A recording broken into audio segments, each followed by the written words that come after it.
사랑하는 영락교회 지체들에게 주 안에서 평화 인사를 전합니다. 오늘은 2022년 6월 2일 목요일입니다. 오늘의 묵상 본문은 욥기 1장 1절로 12절까지의 말씀입니다. 오늘 본문 말씀 욥기 1장부터의 말씀은 이렇게 시작합니다. 우스 땅에 욥이라 불리는 사람이 있었는데 그 사람은 온전하고 정직하여 하나님을 경외하며 악에서 떠난 자더라. 욥기는 드디어 우리 욥기의 말씀 묵상을 나누게 되었어요. 욥기는 참 어려운 말씀이죠. 그리고 여러 구약이나 신약에 흐르는 말씀의 결과는 또 다른 결을 이루는 아주 중요한 말씀의 흐름을 표현하고 있습니다. 욥기의 내용은 욥이라는 사람의 이야기죠. 말 그대로 욥기입니다. 자식들과 재산을 잃고 또 병에 걸리고 고통을 당하는, 그런데 정직하고 경건한 하나님의 사람에 관한 이야기죠. 욥기가 없으면 어떡할 뻔했나 이런 생각이 많이 들 때가 있습니다. 또 굉장히 아프고 비통한 말씀이죠. 그 가운데 또 주님과 함께하는 깊은 진실과 비밀이 있습니다. 하나님과 함께하는 가운데 푸른 초장을 걸을 때도 있지만 사망의 음침한 골짜기를 걸어갈 때가 있죠. 물론 여러 가지 신학적으로 변증할 수 있을 것입니다. 그러나 여전히 우리의 삶 가운데 그게 깊이 받아들여지기 참 어려운 그런 아픔이고 시련이라는 것 또한 사실이죠. 그걸 이해 못한다는 것도 아니고 또 주님의 뜻이 옳지 못하다는 의미가 아니라 그것이 우리 삶의 깊은 아픔이고 상실이라는 점이죠. 신학에서는 신정론이라고 그러죠. 테오티즘 이렇게 부르는데, 어떻게 주님과 안에 악이 있을 수 있느냐, 어떻게 악을 허용하는 주님이 계실 수가 있느냐, 이런 근본적인 깊은 신앙적인 질문을 이 욥기와 관련이 됩니다. 욥기란 말씀은 깊은 말씀이죠. 이 말씀을 통해 주님의 뜻을, 주님과 함께하는 깊은 비밀을 깨달아 아는 우리 모두가 되기를 주의 이름으로 축원합니다. 오늘 1장 1절에 보면 우스라는 땅에라고 시작하는데, 우스 땅이라는 것은 이제 정확히 우스가 어딘지는 알지 못합니다.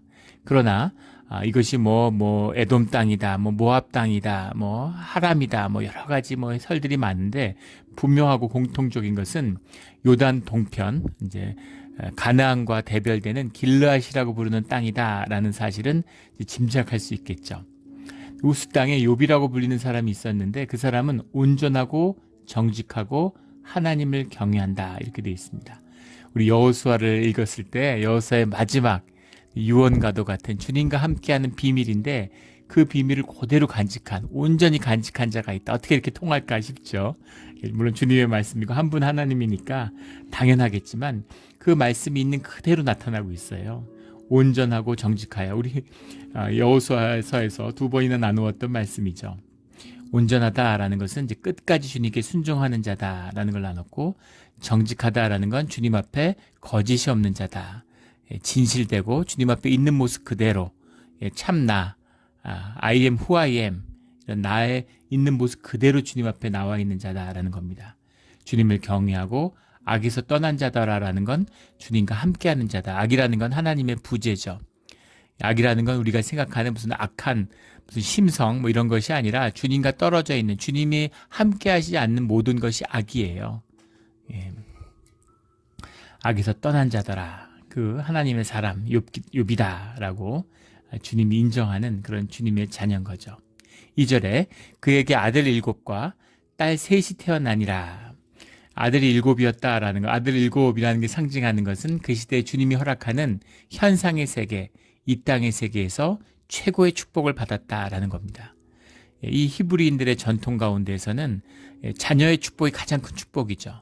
히브리인의 전통이 아니더라도 사실은 이게 본질이죠. 우리가 이 땅에서 이 현상 세계에서 누릴 수 있는 가장 복된 것이 자녀의 축복입니다. 생명의 축복이죠. 이거보다 귀한 게 어디 있겠어요. 우리가 기쁨과 행복을 느끼며 살아가고 싶은 거잖아요. 근데 사랑을 느끼고 자녀를 통해서 느끼는 기쁨이 가장 큰 기쁨이죠.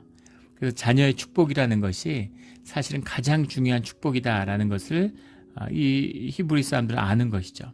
근데 그 중에서 7이라고 하는 건 그러면 6이나 8, 9은 아들이 더 많은데 야곱은 12 아들을 뒀는데 그런 의미가 아니라 7이라는 건 이제 주님의 숫자잖아요.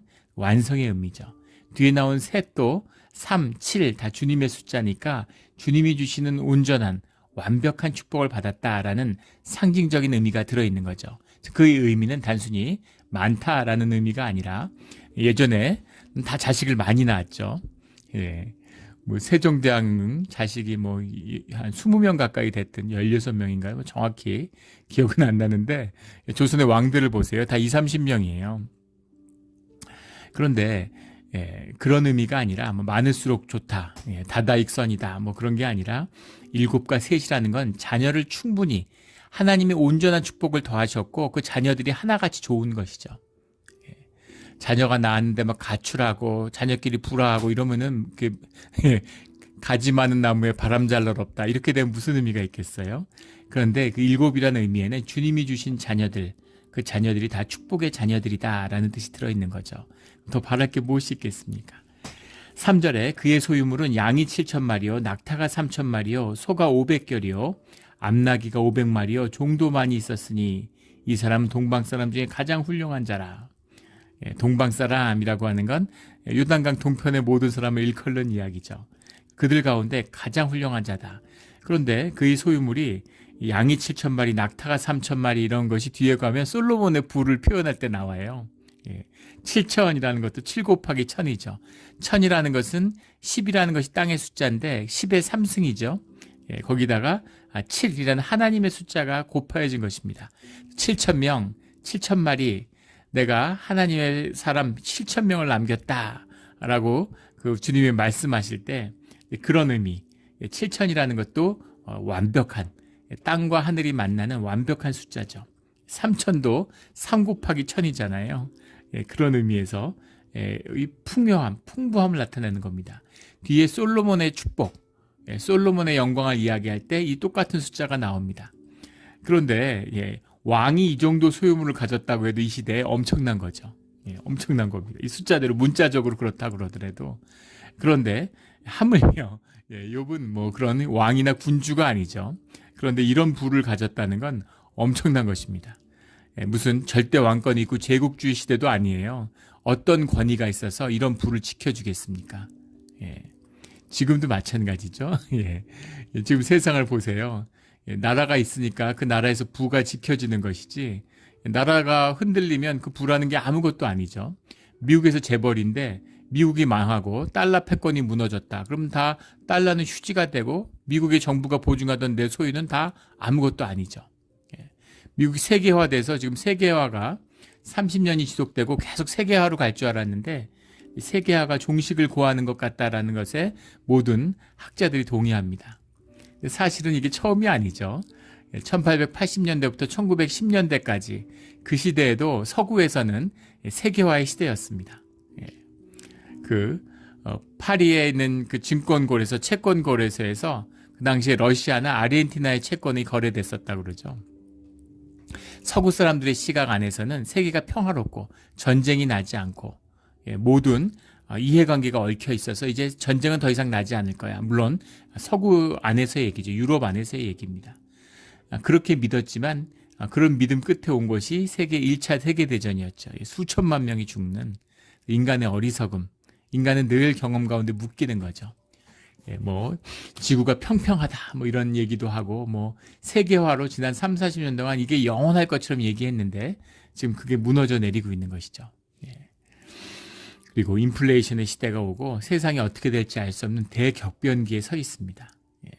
또 코로나 같은 전대미문의 이런 질병이 찾아오고 이런 시대 가운데 우리가 의지하고 우리를 지켜주시는 분은 주님밖에 없죠. 그래서 어떻게 수많은 나라들, 여러 족속들이 막 그 쟁투하는 이런 팔레스타인 지역에서 이렇게 거대한 부를 누릴 수가 있었을까라는 건 뒤에 마귀가 얘기하는 하나님이 울타리로 지켜주셨기 때문인 거죠. 하나님이 지켜주시고 하나님이 보호해 주시니까 이런 큰 재산을 가졌다는 겁니다. 재산을 이렇게 가지고 지킬 수 있었던 건 권세가 있기 때문이죠. 권세가 없으면 재산을 어떻게 지킵니까? 다 뺏겼겠죠. 그 권세가 또 있는, 그래서 부와 권세를 다 가지고 있는, 또 자녀의 축복을 가지고 있는 그런 자가 욥이었다. 정직하고 온전하고 하나님과 함께 하니까 하나님이 이런 땅에서의 큰 이런 그 땅의 축복도 아울러 허락하시는 거죠. 하늘의 복을 얻은 자는 땅의 복도 함께 누리는 것입니다. 이런 우리의 삶이 되기를 주의 이름으로 축원합니다. 무슨 기복신앙이냐 이렇게 얘기하는 사람도 있지만 세상에 땅의 복을 원치 않는 사람이 어디 있겠어요. 종교죠. 종교 이원화시켜서 성스럽고 뭐 영적인 걸 얘기하고 뭐 성스러운 것만 보이지 않는 것만 복이고 거짓입니다. 눈에 보이는 것도 복이고 우리가 육신을 입고 가고 있는데 건강하고 물질의 축복을 누리고 자녀가 잘 되고 그걸 원치 않는다고 얘기하는 사람이 누가 있겠어요? 누가 주님 앞에서 나는 그런 거 필요 없습니다라고 얘기할 수 있겠습니까? 그것이야말로 종교의 거짓이거나 아니면 아주 악한 목이 곧은 교만이겠죠. 그래서 그 축복을 같이 누리며 살아가는 거예요. 그런 완전한 훌륭한 사람이 욥이었다라는 그런 성경의 고백이죠. 4절에 그의 아들들이 자기 생일에 각각 자기 집에서 잔치를 베풀고 그의 누이 3명도 청하여 함께 먹고 마시더라. 그러니까 지금도 마찬가지겠죠. 이제 가족들이 모여서 이렇게 같이 생일 잔치를 하는 거예요. 저는 5남매고 저는 뭐 떨어져 나와서 미국에 사니까 형제들하고 같이 뭐 생일을 해본 지가 뭐 까마득하죠. 뭐 10년도 넘었죠. 한 12, 13년 전에 같이 생일을 같이 해본 건. 그런데 이제 주변에 사니까. 근데 항상 생일 때가 되면 모여요. 생일이라는 것이 자기를 또 낳아주고 키워준 부모에 대한 감사의 의미가 들어있잖아요. 그러니까 이제 같이 모여서 부모님을 모시고 그 생일을 하는 거죠. 저도 아이들의 생일만큼 또 기쁜 게 없어요. 제 생일보다 아이들 생일이 훨씬 기쁘죠. 아이들이 커가는 걸 바라보는 게 얼마나 감사하고 기쁩니까? 근데 7 아들들을 둬서 그리고 반농의 이제 지역이죠. 그러니까 기본적으로 유목적인 성격이 있어요. 양 7,000마리, 낙타 3,000마리를 한 곳에서 키울 수가 없죠. 이걸 어떻게 어디다 모아놓고 키웁니까? 그러니까 이들에게 지금처럼 뭐 대량으로 무슨 이런 곡물 같은 걸로 사료를 만드는 시대도 아니잖아요. 그러니까 목초지를 따라서 이동해야 되는 겁니다. 그러니까 자녀들이 이제 커가면 분깃을 받아서 계속 자녀들이 이제 일정 양을 이끌고 이렇게 목초지를 다니겠죠. 그러니까 독립적이고 다 자기 집을 가진 그런 자들이다라는 걸 알 수 있습니다. 근데 그들이 생일날이 되면 다 같이 모여서 각각의 집에 초청을 해서 잔치를 베푸는데 자식이 10명이에요. 그러니까 가정마다. 근데 누이 셋을 또 청하여라고 나와 있는 걸로 봐서는 아들 7은 아마 독립해서 자기 집을 가지고 있고 딸 셋은 아버지와 같이 살고 있는 것 같습니다. 그렇게 볼 수 있겠죠. 그렇게 볼 수도 있습니다. 근데 아들들이 이렇게 청해서 각자 집에서 파티를 하니까 한 달에 한 번은 모이는 거죠. 그 축제를 하고 이런 축제는 뭐 보통 한 일주일씩 했다 그러죠. 이 시대에 이런 축제를 하면은 생일잔치 이런 거라면 보통 한 일주일씩 했다 그래요. 그러니까 뭐 이제 아주 큰 축제를 하는 거죠. 큰 잔치를 벌이는 겁니다. 그런데 5절에 그들이 차례대로 잔치를 끝내면 욥이 그들을 불러다가 성결하게 하되 아침에 일어나서 그들을 명수대로 번제를 드렸으니 이 말씀이 중요한데 욥기는 도대체 언제 쓰여진 것일까? 누가 쓴 건지도 알 수 없지만 언제 쓰여진 것일까 하는 것도 알 수 없습니다. 그런데 이 욥기라는 것이 하나님의 말씀으로 의심할 수 없이 받아들여졌다는 것도 놀라운 하나님의 섭리죠. 이 말씀을 받는다는 게 결코 쉽지 않았을 텐데 주님의 말씀으로 받아들인 거죠. 하나님의 말씀이니까. 그런데 여기 나오면 명수대로 번제를 드렸으니 하는 이 말씀입니다. 이 말씀이 분명히 보여주는 것은 모세의 율법 시대에는 이후는 아니라는 거죠. 대제사장만 번제를 드리지 함부로 번제를 드리면 안 되죠. 그런데 명수대로 그리고 주님의 대제사장도 아닌 욥이 가정에서 번제를 드렸다. 성결의식을 했다라고 하는 것을 보면 모세의 율법이 자리 잡은 때는 아니고 그 전이다라는 것을 분명히 짐작해 알 수 있겠죠. 이는 욥이 말하기를 혹시 내 아들이 죄를 범하여 마음으로 하나님을 욕되게 하였을까 함이라. 욥의 행위가 항상 이러하였더라.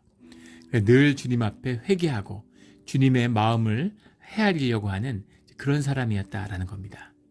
죄를 범하여 마음으로 욕되게 하였을까라는 이 말이죠. 같이 모여서 뭐 포도주를 마시고 음식을 먹고 막 웃고 떠들고 잔치와 동네 잔치를 했으니까 혹시 그 가운데 마음으로 해이해지고 또 너무 삶이 윤택하고 또 뭐 좋잖아요. 기쁘고 즐겁고 그러니까 그런 것에 마음을 빼앗겨서 하나님의 이름을 혹시나 더럽히지 않았을까, 하나님의 덕을 훼손하지 않았을까, 또는 마음으로 주님을 떠나고 우리 마음이 해이해지지 않았을까라는 것을 염려하는 이였다라는 거죠. 겉으로 죄를 범하고 무슨 삶에서 덕을 무너뜨리는 그 정도가 아니라 마음으로 죄를 범하지 않았을까라는 그런 경계함으로 주님 앞에 제단을 쌓고 번제를 드리는 죄사함을 청하는 그런 자였다라는 겁니다. 마음으로 혹시 죄를 지었을까 봐 돌이키는 자가 삶에서 주님 앞에 드러나는 명시적인 죄를 짓겠어요? 그런 것은 뭐 생각할 수도 없는 것이죠.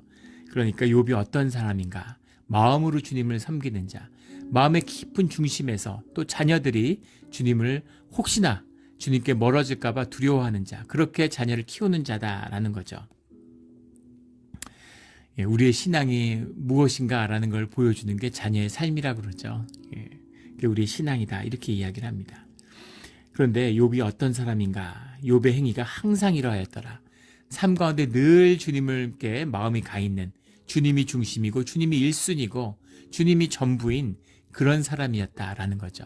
그렇기 때문에 뭐 양이 7,000마리든 무슨 3,000마리든 그런 게 아무 중요한 것이 아닌 그런 사람이다라는 말씀이 담겨 있는 거예요. 또 3,000마리, 3,000마리, 7,000마리, 뭐 암낙이 500마리 그러는데 소가 500결이다라고 나옵니다. 왜 소는 500마리가 아니라 500결일까? 소가 500결이라는 말씀은 결이라는 것이 이제 체메드라는 말인데 우리말의 결이죠.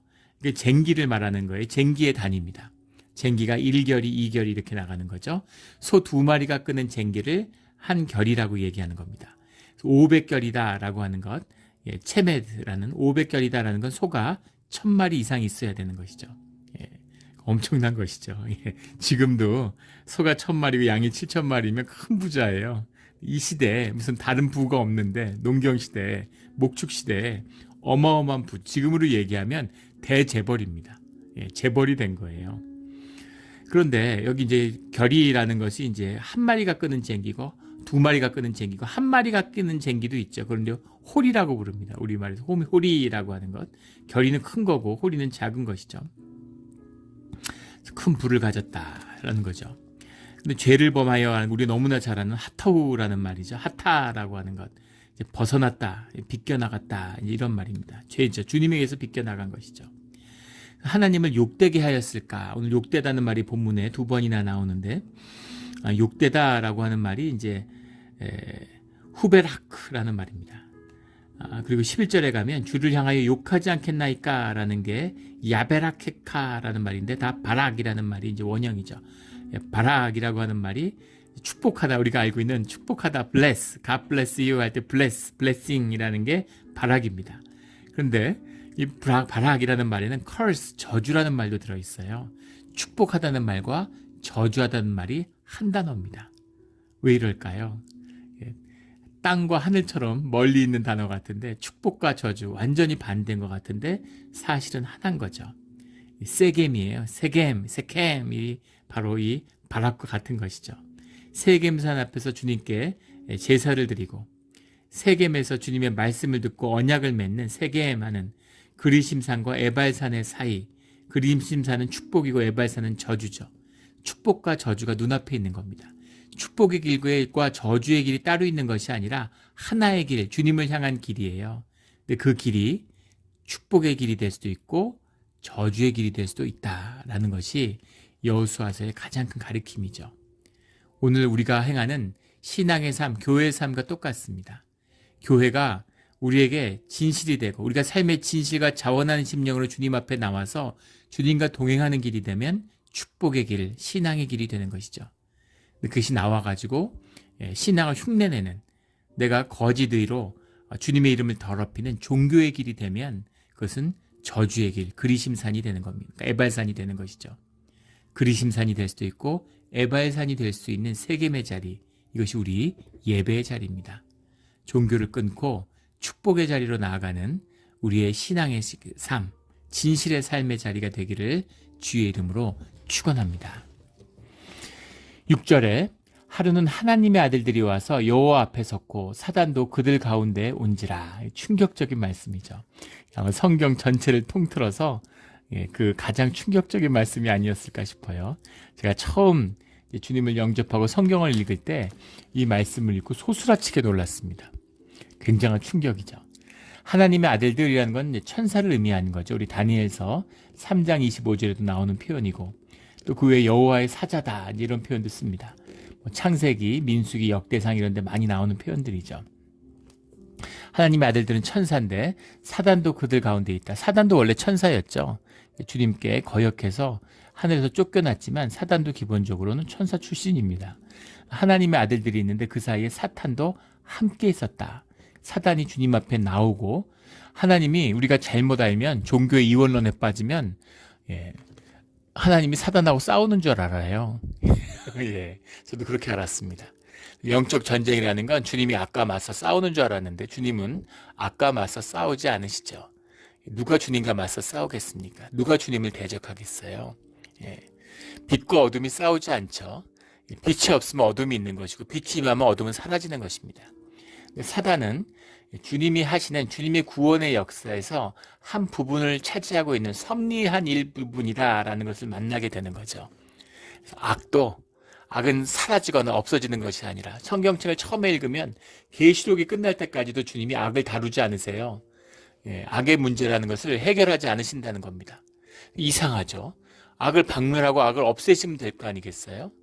그런데 그렇게 할 수 없는, 악을 박멸하면 인간도 다 죽어야죠.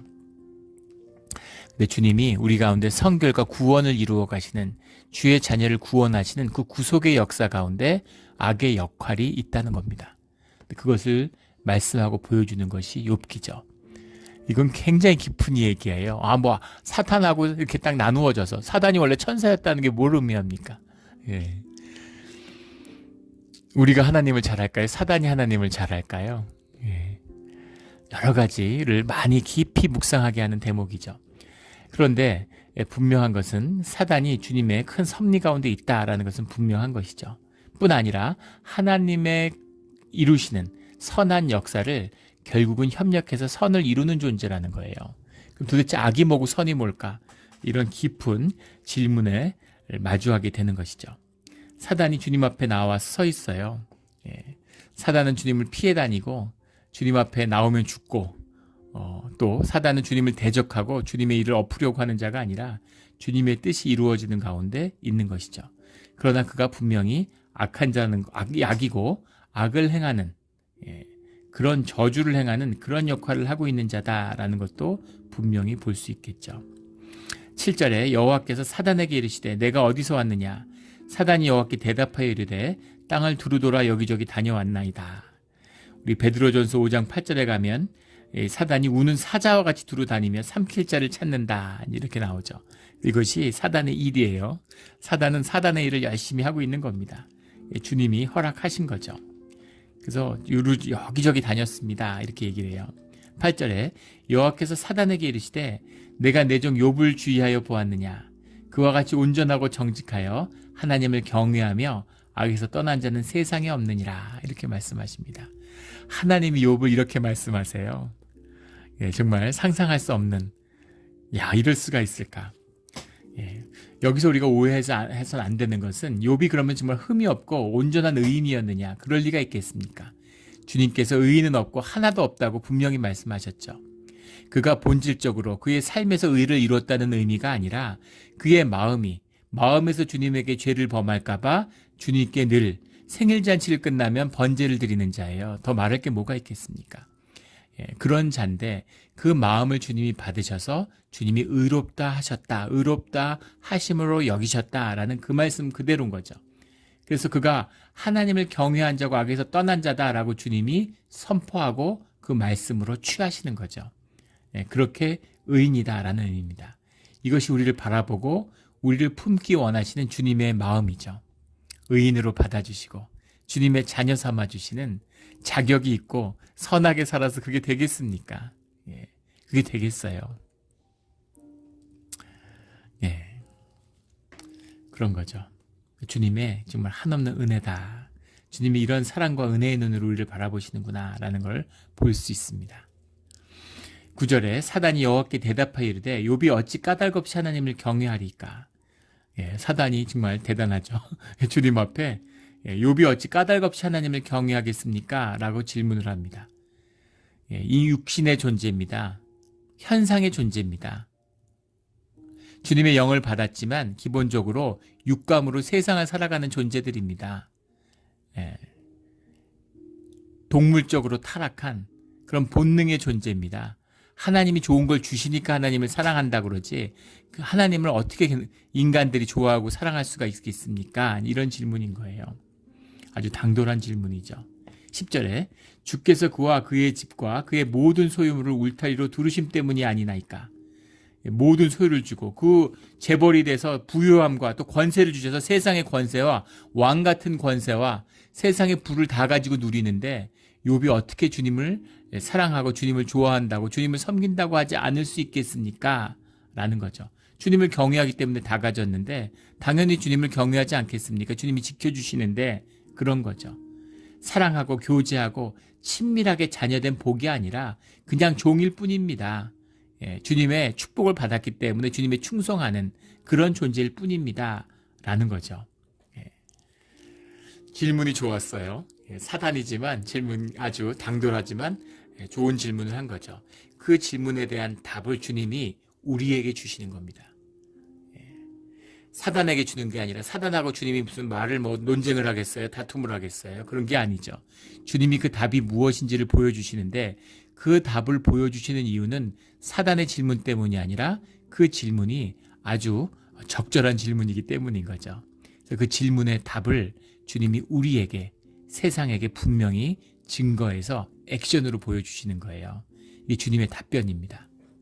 우리가 주님께 매일 기도드리죠. 새벽에 나서 주님께 기도드리는데 기도는 주님의 말씀을 듣는 것이죠. 대화니까. 또 우리가 주님께 우리의 사정을 아뢰는 것입니다.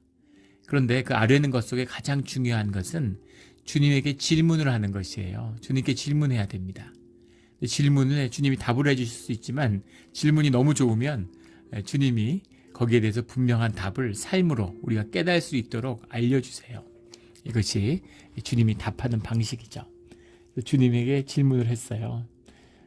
그의 손으로 하는 바를 복되게 하사 그의 소유물이 땅에 넘치게 하셨음입니다. 땅에서 축복 때문에 땅의 복 때문에 주님께 붙들려 있는 것이지 욥이 주님을 진짜 사랑하는 것 같습니까? 이런 질문인 거죠. 11절에 이제 주의 손을 펴서 그의 모든 소유물을 치소서 그리하시면 틀림없이 주를 향하여 욕하지 않겠나이까. 주를 저주할 겁니다. 지금은 주님을 경배하는 것 같지만 자기 삶이 어려워지면 주님을 저주하는 자가 될 겁니다. 인간들의 모습이죠. 종교의 모습입니다. 복되고 좋은 일이 있으면 세상에 주님을 더 섬기는 자가 없는 것처럼 주님을 높이고 주님께 헌신하는 것 같은데 어려운 일이 있고 힘든 일이 있으면 언제 그랬냐는 듯이 주님을 떠나는 거죠. 코로나 팬데믹이 불과 봉쇄 기간이 1년 남짓했습니다. 물론 그 앞에도 그 뒤에도 계속 후유증을 앓고 있지만 지금도 마찬가지죠. 그런데 미국 전체 교인들, 출석하는 교인이죠. 교회 공동체 인원들이 한 절반이 줄었다고 그러죠. 한국도 그렇고. 예. 1년 교회 닫고 1년 안 나오니까 교회를 안 나오는 거예요. 평생 교회를 다녔는데 교회 안 나오는 사람들도 많습니다. 그거는 신앙이 아니라 마음이 아니라 종교였던 거죠. 뭔가 알 수 없는 종교의 굴레에 묶여 있었던 거예요. 그게 한번 풀어지니까 이거 아무것도 아니구나 이렇게 되는 거죠. 바벨론 유수를 생각해 보세요. 주님이 예루살렘 성전을 패하고 바벨론의 노예로 끌려갔습니다. 그때도 신기한 것은 부가 있고 살만한 사람들은 다 알렉산드리아로 애굽으로 다 도망갔어요. 미리 알고서. 알렉산드리아 애굽 공동체가 어마어마하고 부가 넘쳤다고 그러죠. 다 사라졌습니다. 한 명도 남지 않고 깨끗이 사라졌어요. 그런데 신기하죠. 발에 고리를 차고 노예가 돼서 그때 노예가 벌거벗겨서 끌려갔다고 그러죠. 그 수치와 모욕과 죽음의 굴레를 건너서 유프라테스 강을 건너간 자들, 바벨론의 포로로 갔던 자들, 그들이 주님을 붙들고 주님의 이름으로 돌아와서 예루살렘을 회복하는 것입니다. 이 하나님의 역사죠.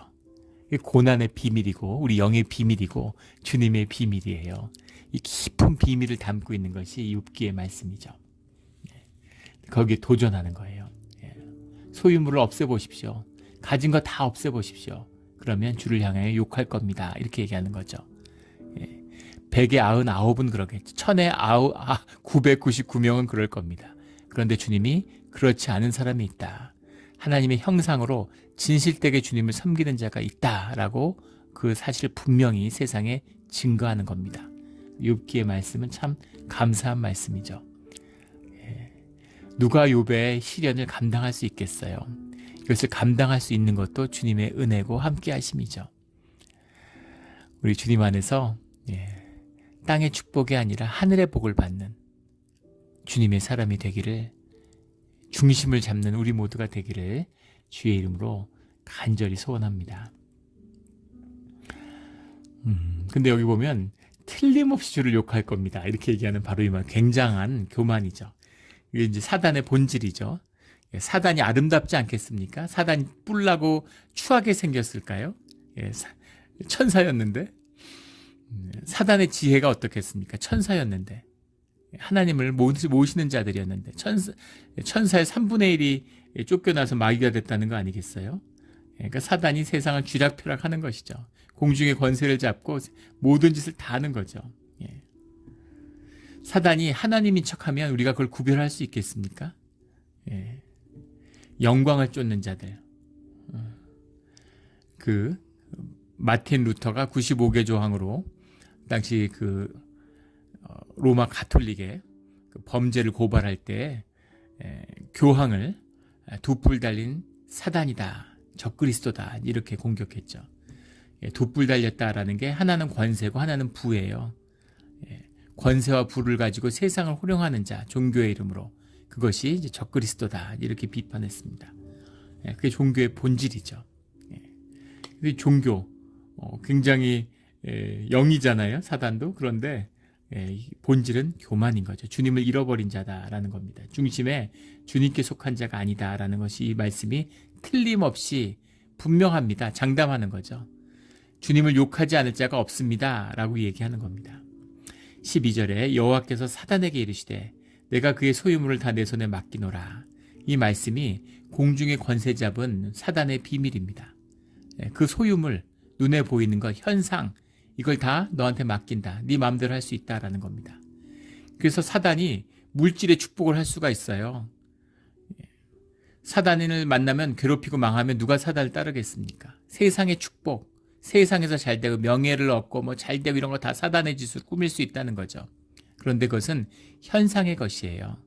현상을 넘어서는 생명의 역사에서는 이 사단의 권세가 전혀 없는 것이죠. 1%도 없는 겁니다. 이것이 영의 진실이고 우리 육의 진실이죠. 세상이 전부라면, 세상의 삶이 끝이라면, 그러면 사단에게 놀아날 수밖에 없는 겁니다. 사단보다 커 보이는 게 없는 것이죠. 그런데 그걸 뛰어넘는 본질의 역사를, 육신을 입고서도 영의 역사를 사는 사람에게서는 이게 아무것도 아닌 거죠. 죽어서 다시 사서 영원히 사는 본질계, 무한 차원의 세계를 바라보며 그것을 누리며 살아가는 생명의 비밀, 그것을 실제화하면서 현상을 다스리는 주의 자녀들, 그런 삶에서는 사단은 아무 의미가 없는 거죠. 그런 것입니다. 주님이 그의 소유물, 물질, 이건 다 네 손에 맡긴다. 다만 그의 몸에는 내 손을 대지 말지니라. 몸이라고 하는 것은 영과 육이 섞여 있는 거죠. 육을 칠 수도 있겠지만 육을 치면 영도 흔들리게 됩니다. 근데 그 영은, 생명은, 심령은 건드리지 마라 라는 거죠. 그래서 환경과 조건을 너한테 맡긴다. 그러면 욥이 누구인지 드러날 거다라는 겁니다. 욥이 누구인지를 몰라서 그랬을까요? 또는 사단의 괴계에 하나님이 넘어가셨을까요? 뭐 그런 식으로 주석하는 사람들도 있어요. 근데 말도 안 되는 소리죠. 주님이 어떻게 사단에게 속겠습니까? 주님이 어떻게 사단과 함께 무슨 시험하는 역사를 하겠어요? 그런 의미가 아니죠.